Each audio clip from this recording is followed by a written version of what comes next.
dev at this time. It's hard. Yeah, there are so many things to be talked about, to be fair. But what are those? I didn't get as an I did send out that mail, I guess, few months ago, and about what we would like to do. Nothing major came up, as in anything that came up, we surely have talked about it. But okay, so this is our 86 PC open discussion, and we'll continue what we were doing last time about the SharePoint thing. As it was left in the middle while we were trying to access the site, SharePoint site via code. So here is where you go to register every week if you're not in this meeting, and you can drop your name on email in the chat if you are in the meeting. I'll make sure you get invited. Okay, so without wasting any much time, let's go back into our AL code, and this is where we left it. And let me know if it is not properly zoomed. I'll increase the zoom if required. Visible to me. Okay, so if just a quick recap, what we are trying to do is on whenever a user tries to key in the site name, we are trying to get the ID of that site, and then that will be a written value which then will be stored in this field. Where we were getting stuck is when this call was happening, it was returning an error message of kind of not authorized.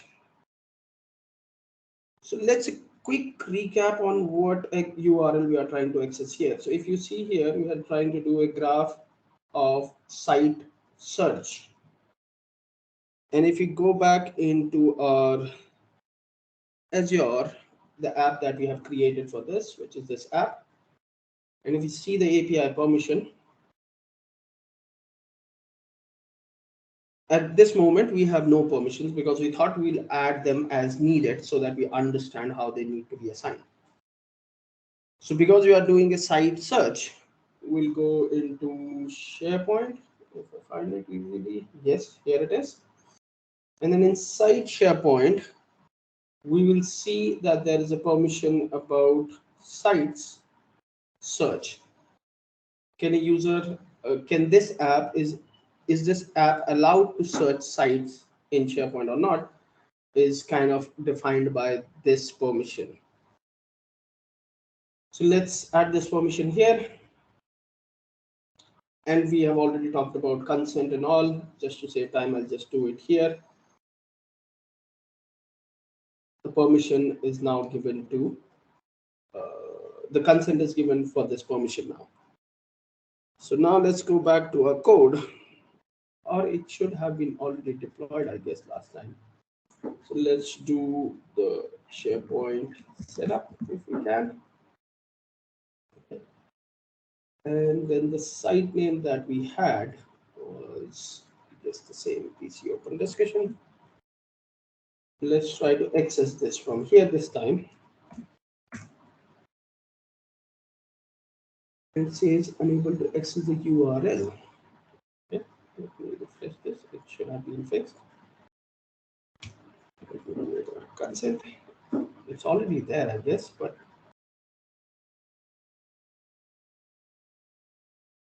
run search queries on a user.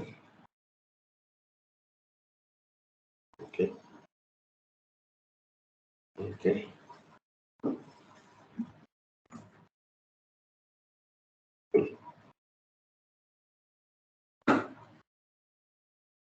Okay. And I guess I was also reading about it, Sandeep sir, as you said last time. And I'm pretty sure that you need to have the tenant ID in that URL. Yes. I did went back and search for it.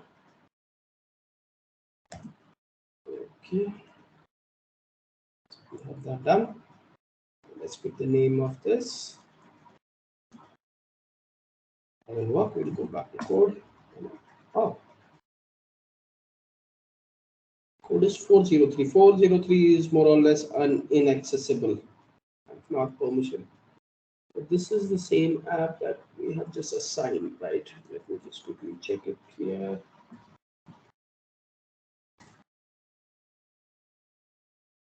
Yes, the same app. It has a secret, it has a redirect URL, and then the API permissions are already given to site search. Should we see the error in the Yeah, let me just publish this here. And there's one more code I've already opened for my customer. Yes. So let's go in here and let's wait here when it does that. Okay. F5.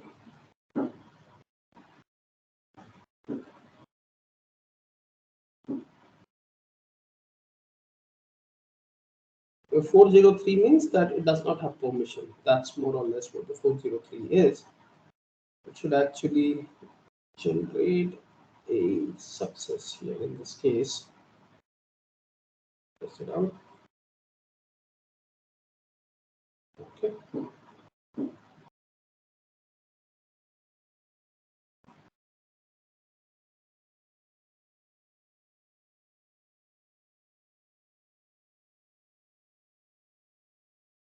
Some sandboxes are a little bit slow at time. So debugging can be problematic sometimes.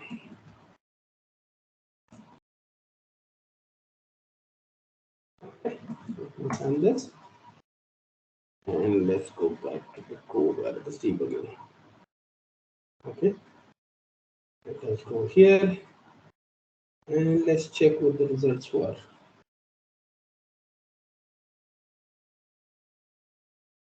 The pass URL is this, which seems correct. The request was sent like this.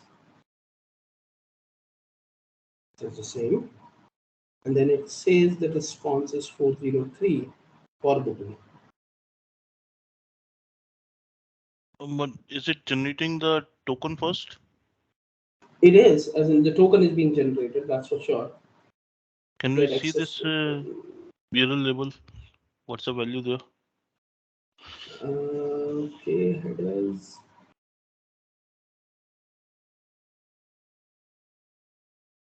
Site ID SharePoint setup is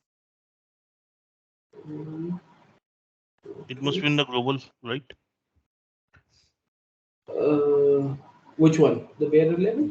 Yeah. It's just a text, right? Bearer label. Let's see.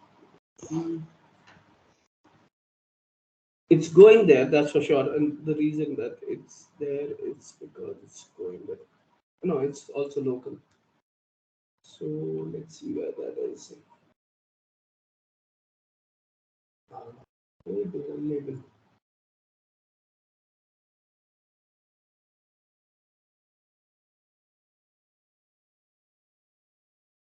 Yeah, here it is. So it does generate a token for it. And then it also passes that in the header. Let me just copy this and we'll verify. And yeah, if you have a big value here and if you would like to see it, you can just type that variable here. Application, enter, oh, it goes out of scope. Yes.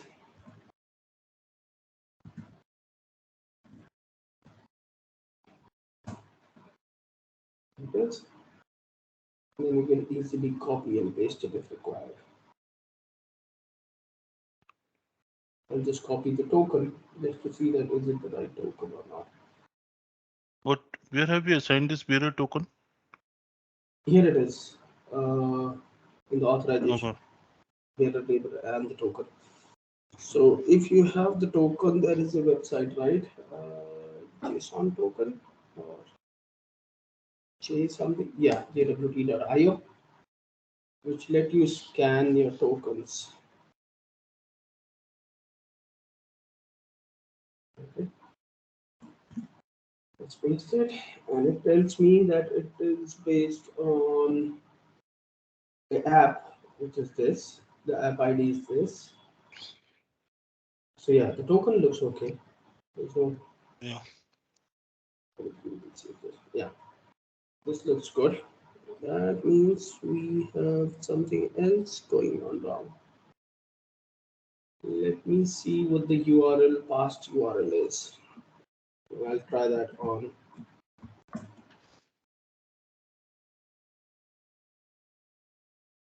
Header, request URI.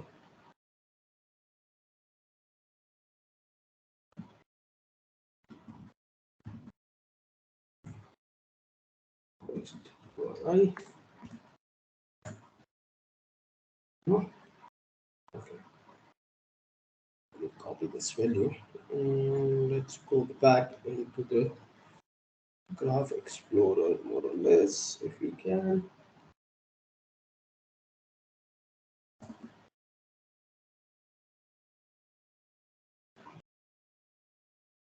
Okay.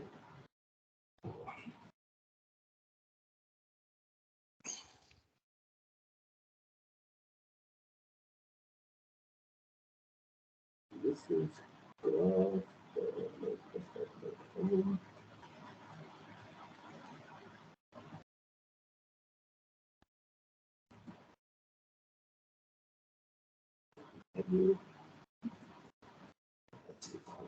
So let me zoom this out here.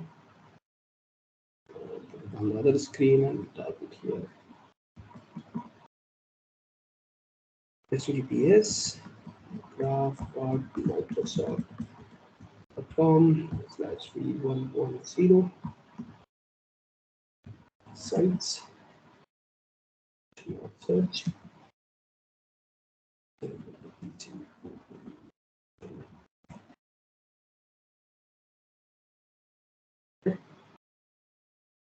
If I run this, I can read this here, all the details.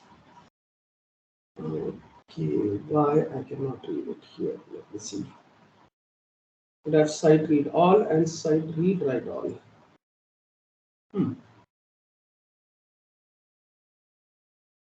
Should I give the site read all? Maybe. Let's test that out. Let's change the permissions there.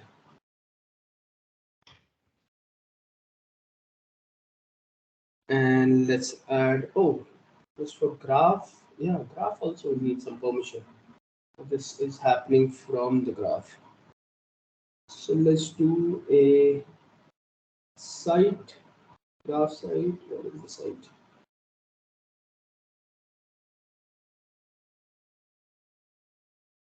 Sites. And then let's do a read all and read write all. We don't want to give the full control for sure. So site read all and site read write all. Here. And then just to do that, let's do admin consent. Done here. Let's go back into the center.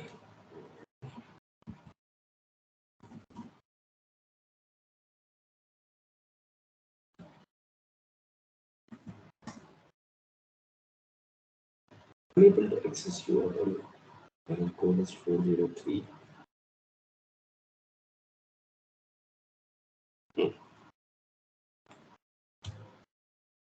Have Code. you published this code? The code is already there from the last time, as in I haven't changed anything on the code. Is it available on this GitHub? Yeah, yeah. Let me see, it get updated here. Other delete item of site collection, sign in edit profile, read all site collection and run search queries on it. So that all is assigned here.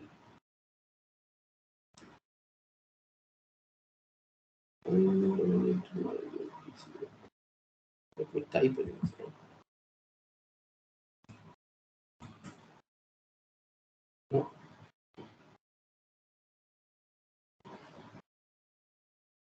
What else? When the site read all, read write all, user read is by default, and site search is also there.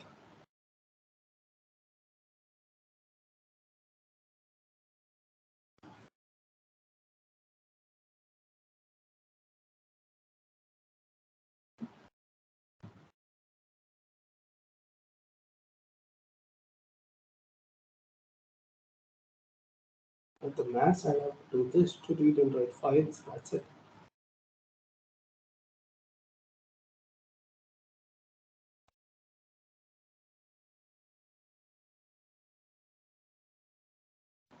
Okay. Start from here. Okay. Code 403. That doesn't make any sense.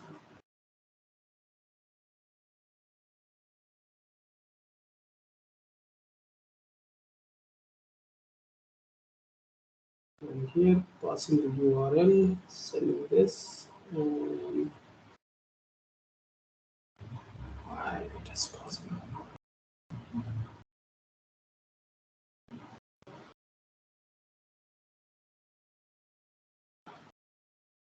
Because I did work on customer requests this week, and I did set up the same thing.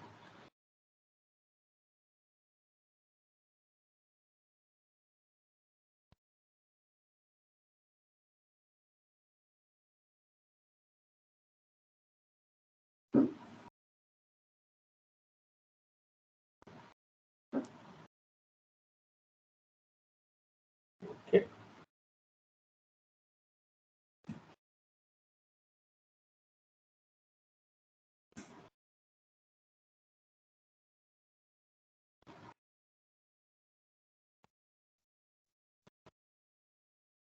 Default header, then I did add the request message into it. The method is of type get. Everything else looks correct. But the response that I'm getting from the website is forbidden.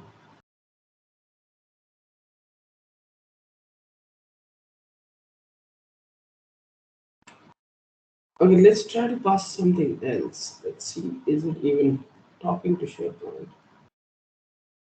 Should be. Let's test it out.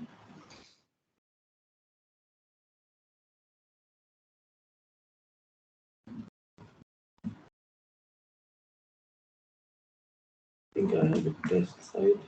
Yeah. Okay. Okay, SharePoint sites. Okay. Let me try this URL first, manually, just to verify that everything is correct or not. I'll just change the past URL to this.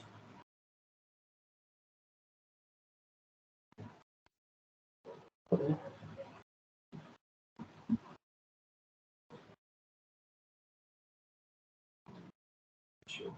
Which is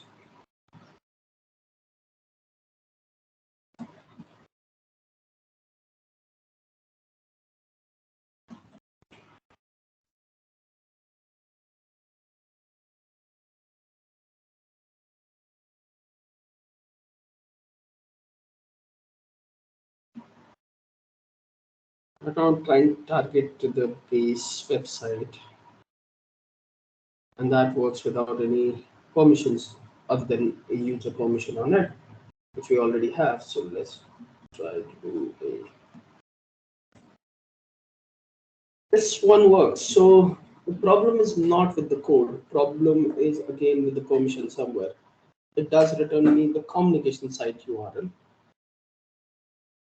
of root, which means the code is correct. Somewhere we are missing some permissions, which doesn't seem wrong here. Everything else looks correct.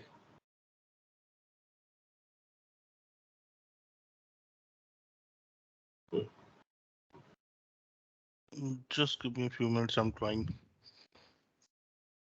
But because if this is working, then why the URL that's being generated from that it's not working?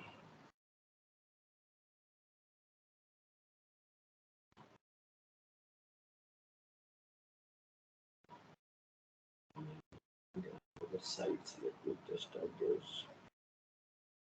Test is there. Take the test this time.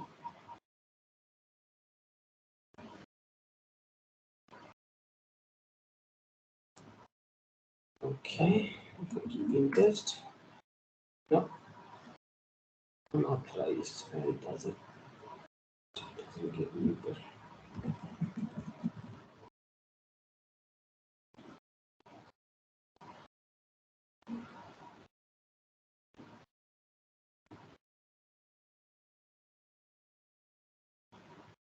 Is the application ID the URL is correct? The permissions are done. Site.search.all. Else.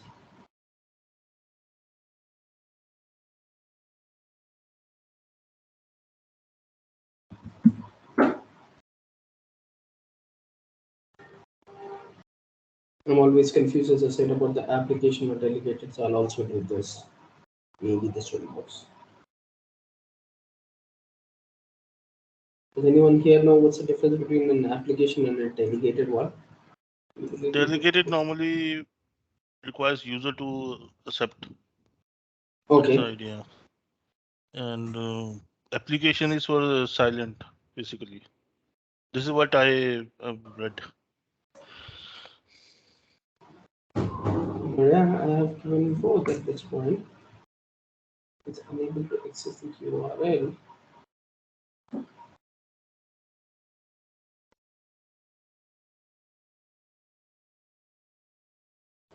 So it's all about the right permissions right now. It seems they are stuck.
Anyone else can think of any permissions that seems to be missing?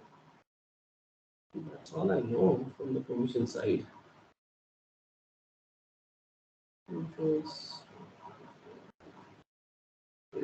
It has to be essentially graph permissions. Graph Sharing permissions permissions. are there. Yeah. That is what is required normally. So graph, I have open IDs are not required. Um,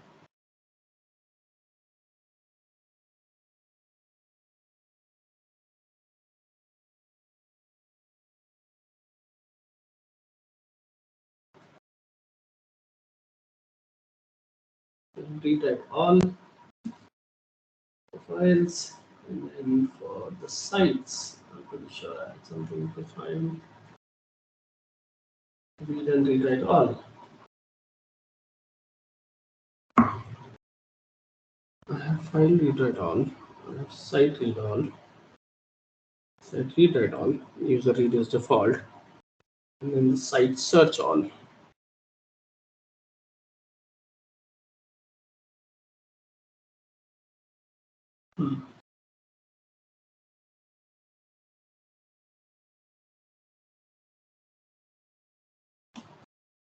Okay.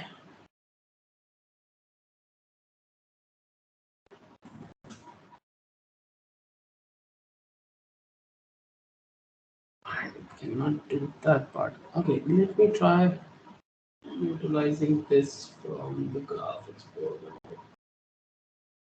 I have to do a graph thing manually. Maybe the URL that I'm building is incorrect. Maybe that's the case. So let me just try to go to table itself. So, do the search.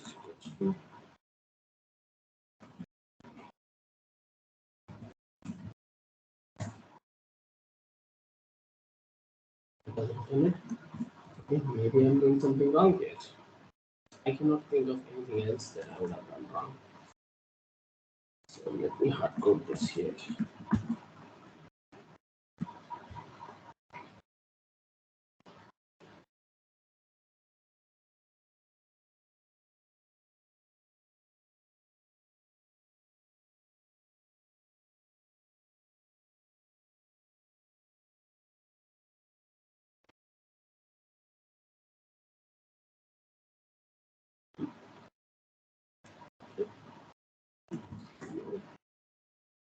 No, that URL have a problem in general.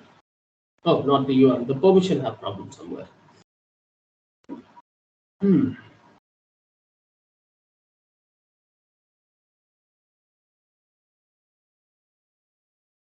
Is there a global level permission that I can assign to for everything? I don't know.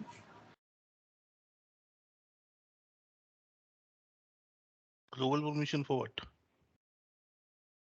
For SharePoint in general. But if you're using Graph APIs, then Graph APIs doesn't require individual site. Graph has all that. Yeah, That's but the I've basic done. purpose. Yeah, everything on Graph I've done, and I'm just confused because I did the same design of site search all, and I was able to fetch it. What's happening here in this case?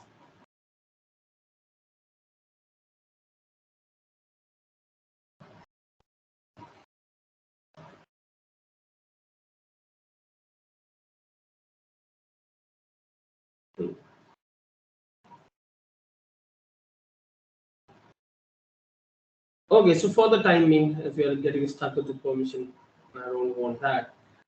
Let's target to the default SharePoint website, which will be like this. And I'll let you know next week how you target a specific site. Let's say this is the default site called communication site because this is working, and the custom site has a problem. So to target this site in the Graph Explorer, what you do, you just do a default SharePoint site, which is this, pointing to the root website. So what we'll change in our code is nothing. We will just change the past URL here, which is this, to, let's say, just this. Let me hard code it for a while.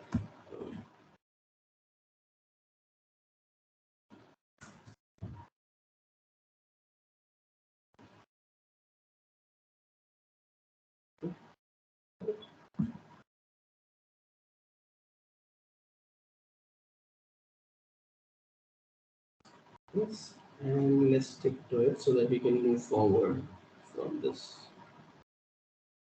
question and move ahead with the document. Okay.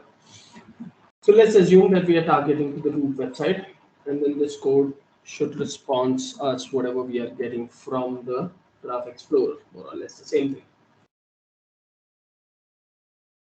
which would be the initial step, and then I'll surely compare it later with my local permission set that I have set on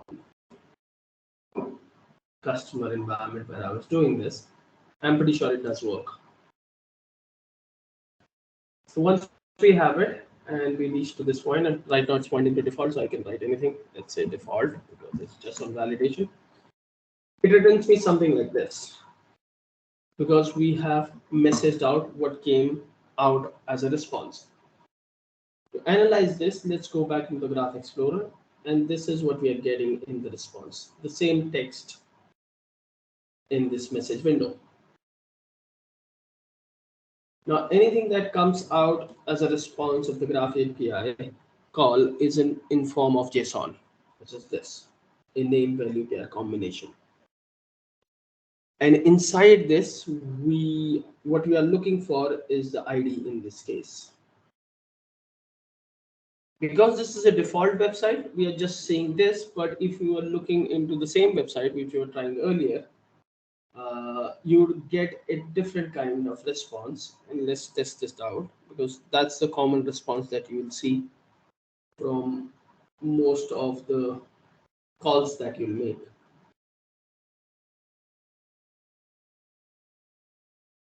If I do something like this,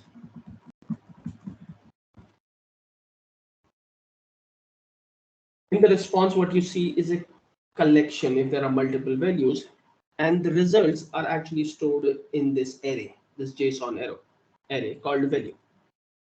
So anytime you have to read something that's being written, you can scan just the value part of that array, and that will give you one or multiple values as they are stored as a result of what query that you are doing to the Graph Explorer. But in case of default, you just see the static, because the default always returns 1. So now what you'll have to do is, where is our business central? Sorry, VS Code. Is at this point we have that response in here. Now you can either, you will have to then read it into JSON and then start reading it from the JSON object that we have. So let's do that. Let's change this, convert it to JSON. So now this is JSON response, which is a type of JSON object field, is reading the response that we fetched from there. Now all that text which we saw in the Graph Explorer, which is this, will be stored in this JSON response. And then you can just find the key value that you need. So like if I need the ID, I can just do a get of that particular unique name in the JSON object. What I can do here, if I'm not wrong, is I can just do a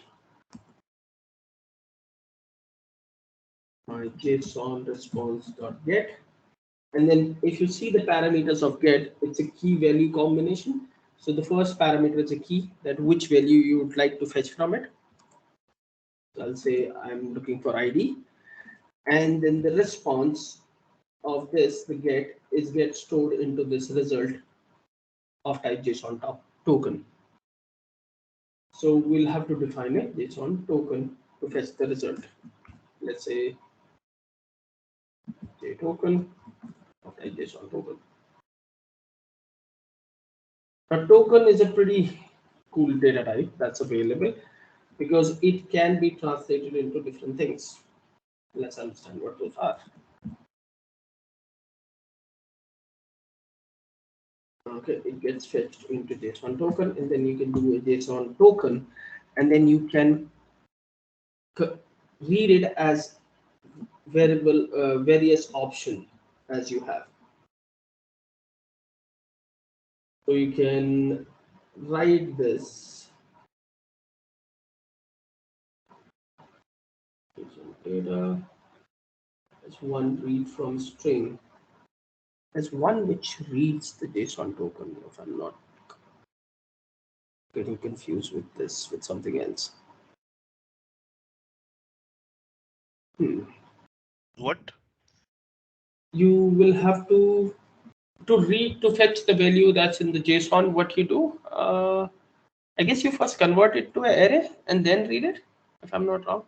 Let me just check. I don't remember exactly. Just give Yeah, me a it's a second. little bit, confusing at that point, that what you can do with that. Because if you get that, then you can, oh yeah, you can just convert it to whatever value you want as a value, and Oh, then let's there convert are it into text and then. anything. If you see here, it supports all business central data type, whatever you would like to convert it to. Right?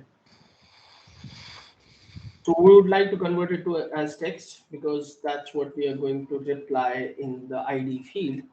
So whatever the ID of this website will return like this, and then it need to be assigned to a variable which will be written here, which is the site ID. Just do a site ID is equals to whatever is response from the token that is now translated to text. So now when I read this, I'll get the ID, which will be the kind of the initial point of going forward into the different areas that are available. Let's see what gets back into the ID. Let's move forward. Okay, this is old one. What's this one? I'll surely check on the permissions that are missing for the accessing side, because I'm pretty sure these were those, and I didn't want it to waste time here. So we'll get into that in a while. But let me do it default, and it should, as validate happens, the side ID should have a value at that point, which is this, which is the unique ID of this SharePoint website that's available. Now, based on this ID, we can start the process of identifying the folder where we would like to save our files, which is a document library. So if I go into here, and I guess we talked about it in the last meeting, but on the site setting, here, the content, you can actually define document libraries. So there is already one for document, and there is one for test API that I would have created some other project, but you can just create a new one. Let's say demo. All our files will kind of store in this document library called demo. Now, if I have to read a document library that all starts, and that we need to start from the Graph Explorer. So now this is my root website. And if I have to get the drives inside it, I'll have to do it drives. And show me all the drives. Now there's a difference between when you access document libraries within a specific site or when you try to access it from root. Because when you try to access it from a named website, a site, then you also have to define the site ID here, which we didn't have to do because this is the root. So inside this, we'll see that there's a document library named as document library. If you come down, the second response of this will be that there is the name documents, and the first one had the name demo, which we just created. And then if you go down, there will be others like test API and so far and so on. So now what we have to do is we have to call this URL. And again, just to remind again that this is only applicable for the root side. If there is a specific site, then after this you add the GUID of that site. And I'm pretty sure that it will also work for the root. Let me just copy this and test it out.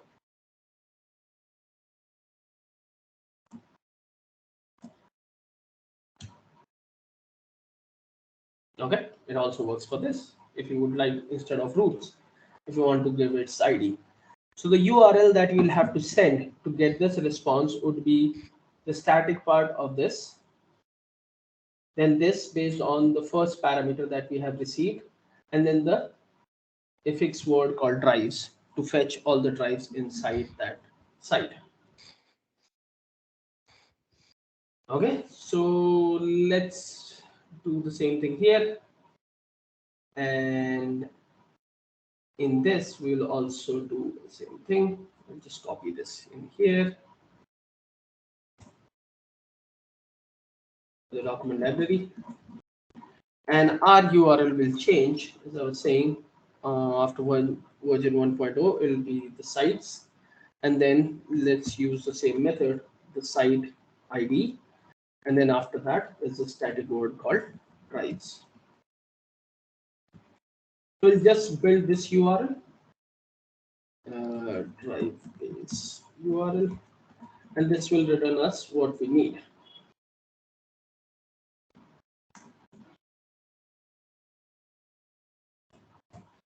Okay. Let's do this. I will have to define a different method, and I'll tell you why. Because this is get drive ID, and this will have the drive base URL.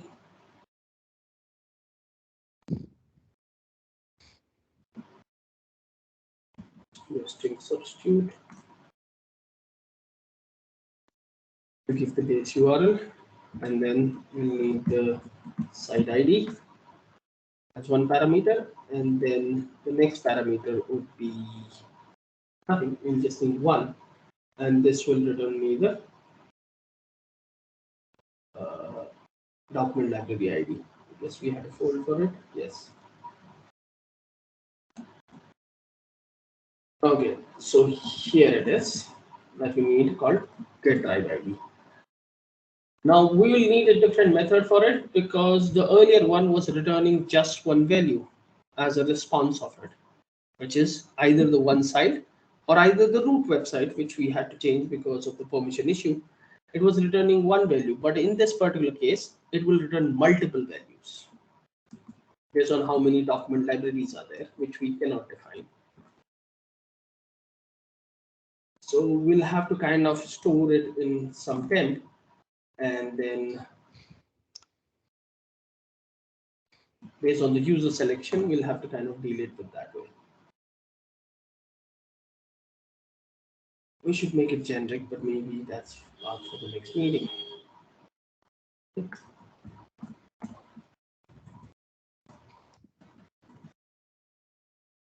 Everything else remains same. My headers will remain same. Authorization will remain same. Pass URL will pass as it. It is again a get, so it will remain same. We'll call the send method. It will respond based on the response if it is success or not. We will again read response as text. Till here, it will remain more or less same. So what I'll do offline is I'll make it as a method, let's say, so that it's easier for us, and I'll just copy this also.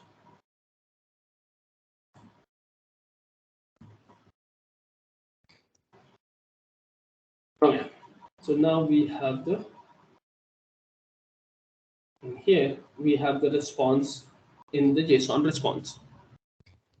So far so good, or any questions?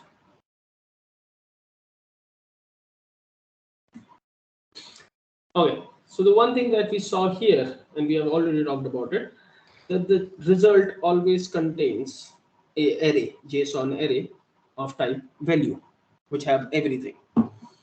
So once we have reached to this point where we have stored it inside a JSON object, we can just do a check that does it contain a value or not. Because if it does not contain a value, that is of no use. What I can do is, if my JSON response contains a particular key, and the key in this case is the value. If there is a return that came out of this, then I would like to do something. Let's do it. If it does not contain value, then let's put an error. Valid response. Okay, but if it does contain the value, then I need to again store that into a token, which we already have. And then based on that token, we'll have to start scanning that and fetch what we need. So then what we can do is my JSON response contains the same. And it there. And then that gets stored, or not contained, because it already contains. I'll do a get, which will then read this key, and whatever the responses will get stored into this token. Then I would like to read all the responses that are there. And Sandeep said you have something to say? Your code works fine, even the search one. Oh, maybe my machine has something bad. Okay, thanks. Okay, so I would like to read this, and then I would like to get the drive ID back from whatever that function is, because this will be so much here otherwise. Let's read the JSON response. which is here. I have the JSON token, and I would like to read that token into this. Now remember this, whenever we talk about JSON, there are 2 or 3 major things. One is that it's always a key value parameter. One result is always stored inside this. And then if there are multiple responses against the query that you have made, they are clubbed into an array, and the array is notified by this bracket sign. That's in summary the JSON. There are 3 or 4 more elements, and I guess in past we have talked about it, how you read a JSON and all. So maybe you can watch that if you need that. Now the response that is stored in this token is actually an array. And then in Business Central or in VS Code, you actually have a array type available in the JSON object type, the JSON array. What I can do is I can get, because I know that the value that I'm trying to read is an array, I can just assign array with the token that I've received as array, because it will convert it to array and then assign it to this JSON array. So now my JSON array have all the results that are being read from it. So now I'm not sure how many results have been returned from it. So what I'll have to do is I'll have to do a loop to kind of scan everything that's in there. So let's do that. If you're not familiar with it, with the JSON, it's a favorite one, which is the for each, which makes it simpler.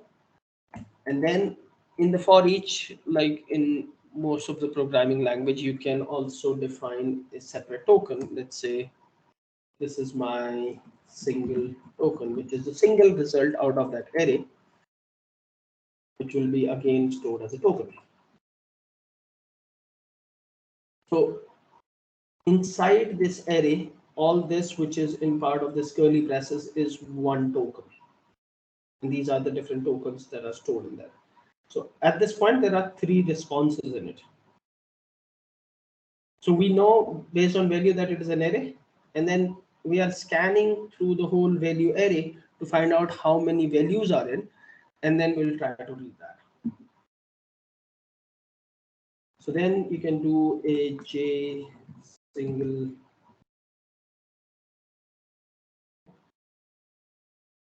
single token in my J array. Why am I? Okay. And then it works similar to your for loop and all, where you can do whatever inside this, and every time it'll fetch one result out of the array and we'll assign it to the token. So now I have the token, which is one result set. Now what I need from the result set, let's start scanning that. We will need to show it to user the name, and for behind the scene, we need the ID. So now we know the key that we need. One is ID and one is name, because this will be used for upload and download of the file, which will be stored in this document library. And for users visibility, we would like to show him that while he is selecting the directory, which directory he would like to use based on the name. So we would like to fetch 2 things. One is the ID and one is the name out of it. So once it is in the token, we need to convert it to an object, and then based on that object, you can start doing things. Which is again, if you haven't worked on JSON, it might be a little bit confusing, but there's a JSON object also. What we do is we say object is what is in the single token as object. As the result of the single value that's being run throughout the loop, we can start doing a get directly. which is if my object gets a key, the key that I'm looking for is name, and store that into a token. And I should name it, let's say, response token, just to keep it not confusing. It's not token. If it gets that, then I'll have to write it somewhere so that that value is stored somewhere. Now there are so many temporary tables which are tagged as temporary available in the Business Central scope. The one common thing that you see in other areas like Excel buffer when you try to pop up a window to do a select sheet is one table which is called as the name value buffer. So let's utilize that. Temp name value buffer, which is of type name value buffer. And you don't even have to do a name, but yeah, it's good to kind of do it as temp, because even if it doesn't store in the memory, it is temporary. Let's make it temporary.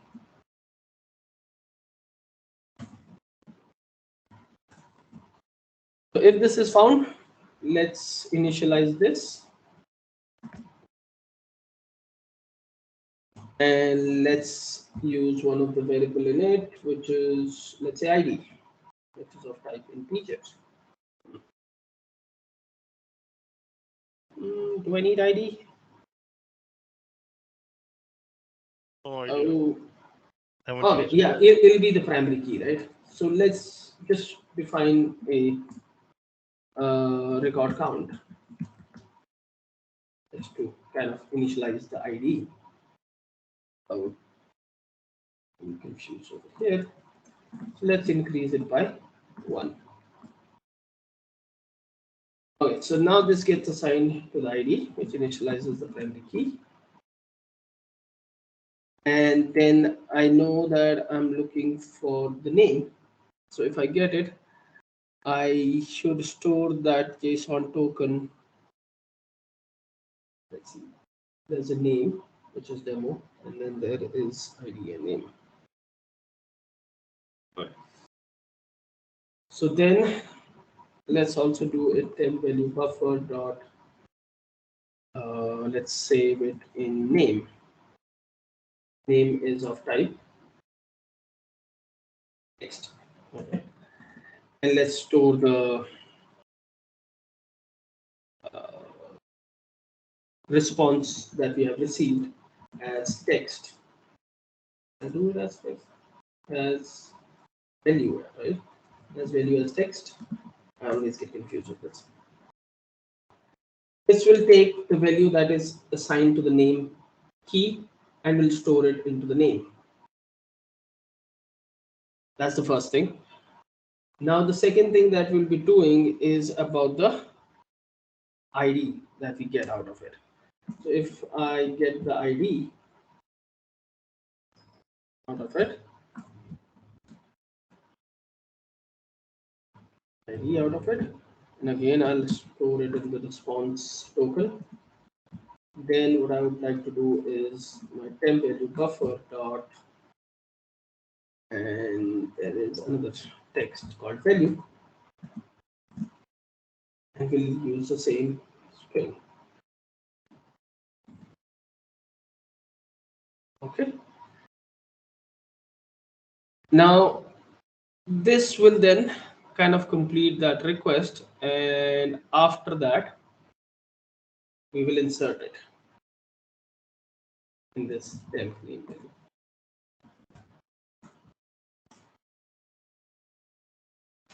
Okay. So at this point, all the folders which are there, all the document libraries which are there, are available in my temp name value buffer. Now what we also need is to know that how many records are found. So right now we have this record count, which will keep on incrementing as we find the value. So at the end of it, once it is done, if my record count because there can be situation where it is just one, or there can be situation where it is more than that. So if my record count is equals to 1, then I just need to exit the drive ID based on whatever is stored in the value.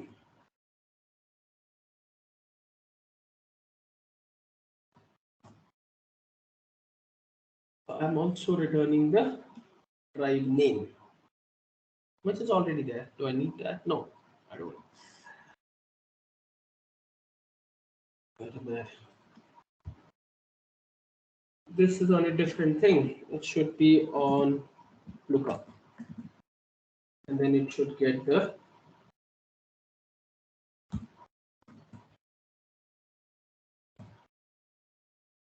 name also. The lookup will return both things. And then here, we'll also do a where right name as text.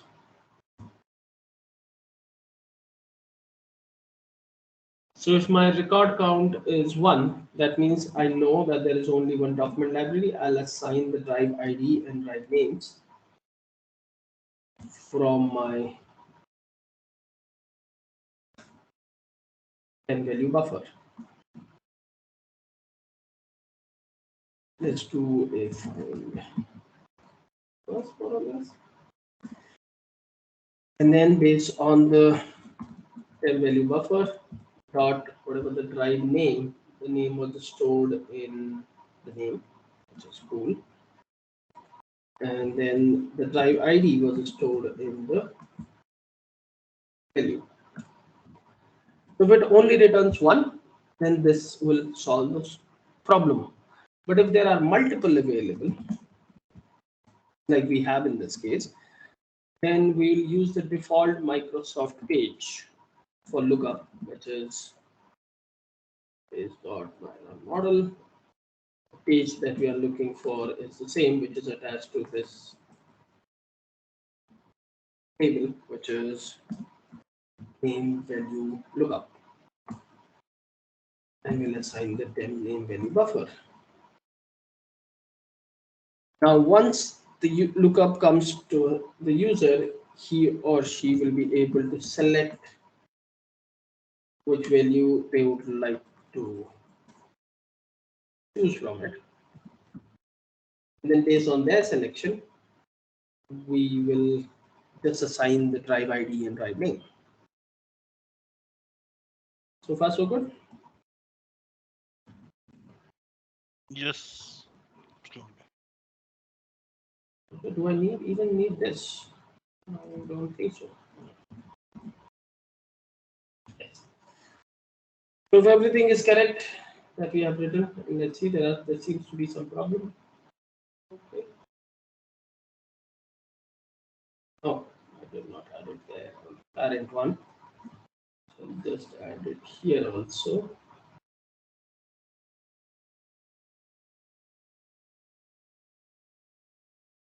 The type name will also go from here to here.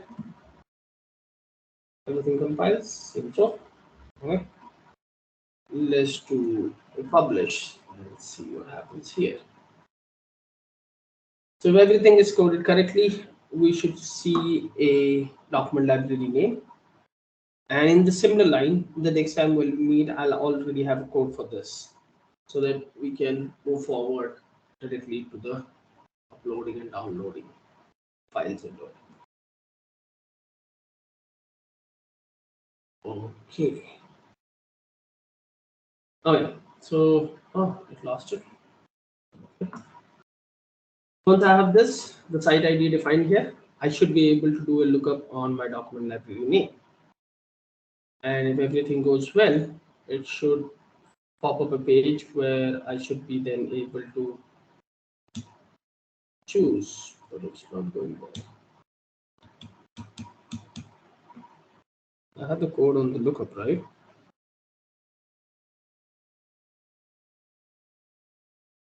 This is on lookup. Is the document library name? Oh, sorry, this is the wrong code. I should correct it, but okay, I'll have to do something. in, and then we will look up. Oh, this is empty.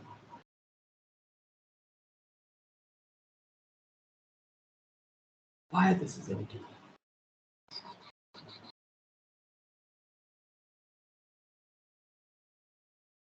So it did here, and I went wrong somewhere here.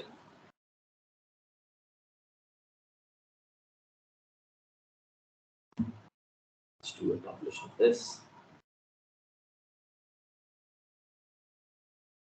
Because if the result is written in this,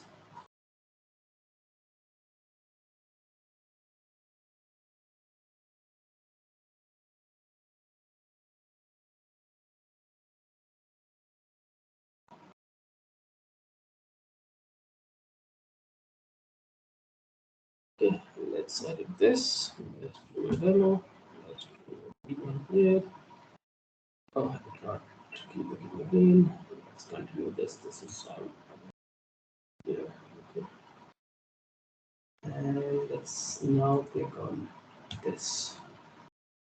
All right. So here I am. The array at this moment have nothing.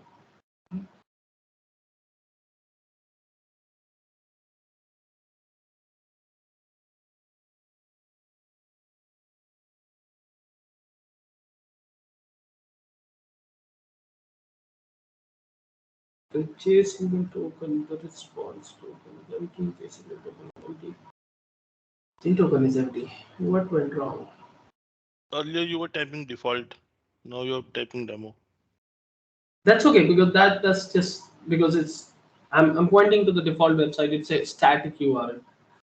So I need to pass it as reference from here? Maybe. No. No. So then what happened here? Because this is correct, otherwise it would have given an error. The token seems to be empty at this point.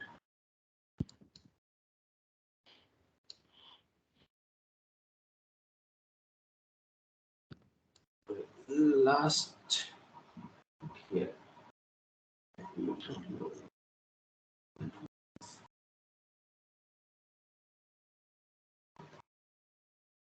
Okay. Okay, so the response text. Call is okay. It says the status is okay. But it is fetching nothing. And it's fetching nothing.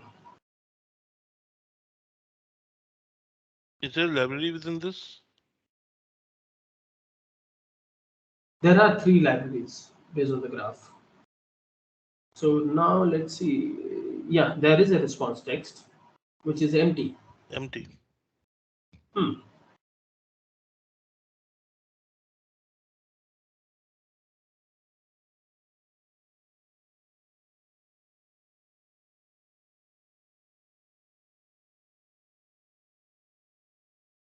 I did scan the same URL more or less.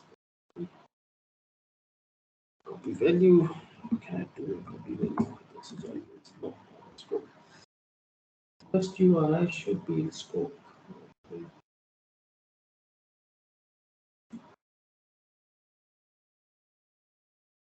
SP dot request URI.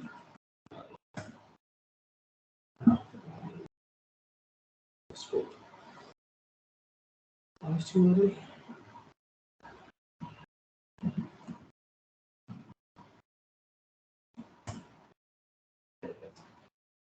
Can I use this in graph? If I can, then I might have to go back to the board, start testing it out, what I'm doing wrong in today's session. Right. So if I do this, I get a response, which is all the libraries. The first one is demo. The second one is documents. And then the following one is test API. Can you write full demo with decaps? Where? Yeah, I'm calling this. in the Business Central. Yeah, because this is not referring anything, because if you look at this code, the site name, because it was causing problems, what we did is we just hard coded it to point to the default website. So let me show you that. It's not related to that. Let me show you here. So it's directly pointing to it. There is nothing, whatever I'm just typing it because the code is written on the validate of it. But there's no, it doesn't matter what I type in here because it's directly going to this root site, And which root is site is returning. fetching records, right? Yeah, root site is giving me the ID of the root site. The problem here is that if it does everything, I also checked the past URL, which seems to be going correct for the drive ID. The drive name is supposed to be blank, and ID is supposed to be blank. At this point, the response text is empty, value is blank, which makes no sense. Can you commit this code? Because I tried your code earlier, which you have already put in there. It's working on my system. Okay, so that means it's my system. I Yeah, know. I'll commit this, and I'll also make some changes so that we don't get into it. So the next week when we meet, and I'm still deciding next week what would be the situation. I might have some guests traveling, so if they are, then we might not. But anybody who is watching this right now, or maybe watching the recording later, the code will be available in the GitHub in this library. I'll work on it tomorrow. Inside the SharePoint connector, today's code will also be committed inside this. And then also next time when we meet, this one will be working, this one will be working, and we'll be directly going into the code to upload or download a file from SharePoint. Does that make sense, sir? Yes, absolutely. Yeah, because we understood now how to kind of call the different uh, sites and fetch the results. Now it's just only about how you upload and download a file from the SharePoint. And I don't know how you are using it, but the way we are trying to use it is once you upload the file, the URL that is returned from the Mhm. SharePoint, we are then Mhm. storing it as a record link to that document. I'm doing it in the attachment. Oh, what we are doing is we are just storing it in the record link so that the users can access it directly by clicking on that link, and it doesn't store much space at the end of the day. The the same concept. The only thing but I'm trying to do is based upon some setup values. Mhm. Either it will go to Azure Blob or Okay. SharePoint setup. And for from a user experience perspective, he will do the same thing. He will go to the attachment function, upload the file, and rest of the thing will be managed behind the scene, whether it will go to Oh, Blob or okay. SharePoint. I got you. So how you are maintaining the link in Business Central? As in the Business Central will also have the full document No. It will just have that link link. stored in the attachment table. Okay, that makes sense. Yeah, that From makes a sense because the initially I was thinking that. user's experience perspective, he will never be able to see whether it is stored within Business Central or on XYZ. Even tomorrow, if you have to do say AWS, Right. it should be setup controlled. Makes sense. Makes sense. Yeah, because earlier I was thinking to have a table with the SharePoint in Business Central to store the record links, but then I thought there is a record link table where there is a URL field, and the links fact box is available in most of the pages, and if it is not there, it can just be added simply by a small page extension, right? And that You gives them the same functionality. the But yeah, only I'll show you downside what I was doing, right? the only downside with that I'm looking at is some users will still go to attachment and attach documents. It will not be stored centrally. It will still go in the database. Yeah, that makes sense. What I'm looking at is on the SaaS model, there's 80 GB limit. And if some user stores a 10 GB, 20 GB, Yes. You don't know. Yeah, that sounds cool. Yeah, doing it on document, it makes sense because as soon as you click on the links, Yeah. it's pretty bizarre. As in, you click on it and then you have to type a URL, which is itself a task. So yeah, that makes sense. What you're saying. Okay, so what I'll do, sir, is so that you can also try it out. I'll just upload the code maybe in next 10-20 minutes, but I'll do an enhancement on the code tonight or tomorrow, my time, and then Fine. maybe you can pull it tomorrow with the more Sure. fresh code on it. Right? Sure. Okay, thank you, sir. Thanks, Okay. Dasrath. Thanks, Bridge. Thank you, Okay. everybody. Thank you. See you then next week. We'll speak. Yeah, we'll speak next week, Saram.